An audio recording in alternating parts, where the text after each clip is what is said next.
Good day, YouTube. JD here. Today's recording is for 4/25/2015.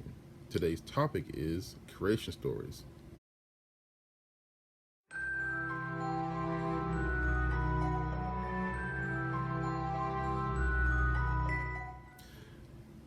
Today's question is a pretty interesting question. It's actually a two-pronged question, and it's a bit long, but the gist of the question is, what do we believe in as far as mythos and our creation stories for our particular pagan paths? Now, I identify as a eclectic Wiccan shamanic witch, and as such, I do have a bit of a mixture of classical Wiccan beliefs and a hybrid of shamanic beliefs, more specifically unnamed path beliefs, which I have talked about in the past. For as far as the staple of my creation story, I believe in a god and a goddess. I believe that both of these energies, there's a masculine and a feminine energy. I believe that the goddess came first. Similar to science, which I should bring up, I do believe in science. I believe in the idea of evolution, but I believe that religion can kind of explain how that happened. Even though we can't explain everything, I believe it kind of unlocks some of the mysteries of how the God and Goddess created what we see and what we experience today on all realms, even spiritual. I believe that the God and Goddess did create everything that we see here today. I believe that the goddess came first, and she did create the god as in order to seek balance. I believe her creation of the god was in order to seek balance. She needed a masculine energy to balance things out.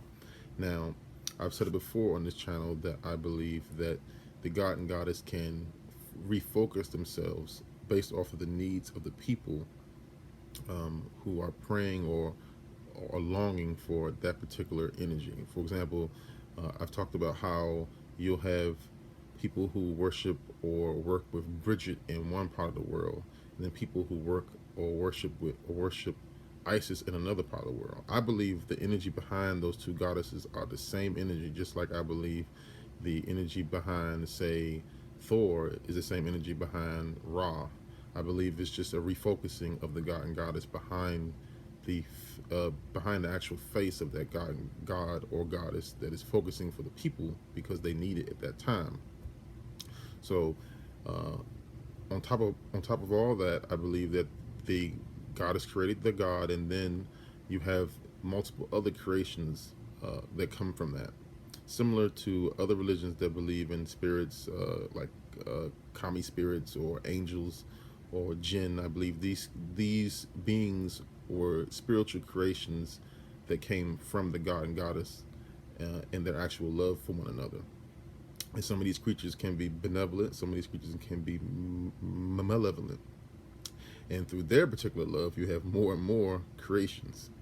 Now, as far as my shamanic background, I believe that there is a series of different types of gods and goddesses that the main god and goddess can focus themselves as. For example, there is a light god and a dark god, and this is more of a LGBT focused god system, in which the light god and the dark god are considered lovers, and they actually change their actual polarities once they make love. So this is a more complicated system, but this is something that I do hold in my heart to be true, and it's part of the unnamed path for men who love men. And it is, and these energies are out there. You can actually work with them through shamanic journey work. I believe there's a hierarchy. God and goddess energies at the very top. Just to summarize and bring it back full circle, God and goddess energies are at the full top. Through their love, they have created multiple other beings, such as angels, jinn, and things of that nature. And some of these energies can be benevolent or malevolent. They can help you, harm you, and then somewhere along that hierarchy, there are ways that the god and goddess can refocus themselves as other gods and goddesses based off of the needs of the people.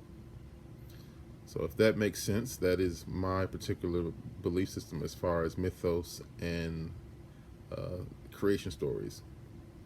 I guess I should also mention that it's sort of a council or elders in my particular creation story, as far as the unnamed path, where you'll actually have um, men who were lovers of men.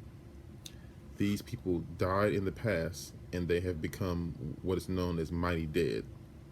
So you'll have very, very important people who did a lot for their village, did a lot for the town, did a lot while they were here on the earth plane.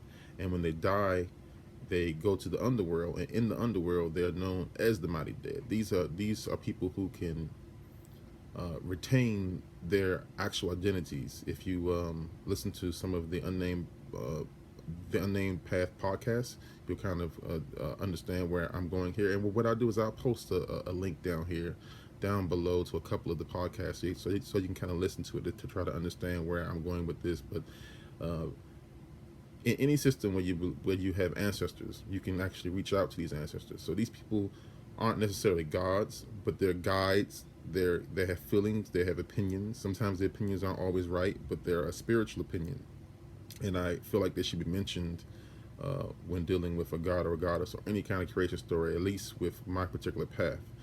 Go ahead and take advantage of those links down there, especially for the unnamed path and the god and goddess and the light god and the dark god. These are kind of a more rare thing I think you'll find on YouTube, but they are there. There's a lot of information in those podcasts. You may even find a couple things online that kind of cover who they are and what they do, and you can actually do a meditation and meet the light god or the dark god, or find an ancestor of men who love men that can work with you. This is a very important thing for people who are gay and are looking for someone that loves them on the spiritual plane. Because I know that as far as religion, there's a lot of people who seek religion to find out who loves them, and the ancestors of men who love men, they love you. That's what they're there for. They are your spiritual brother, just like the light god or dark god are. And by lineage, I believe they are extensions of the god and goddess.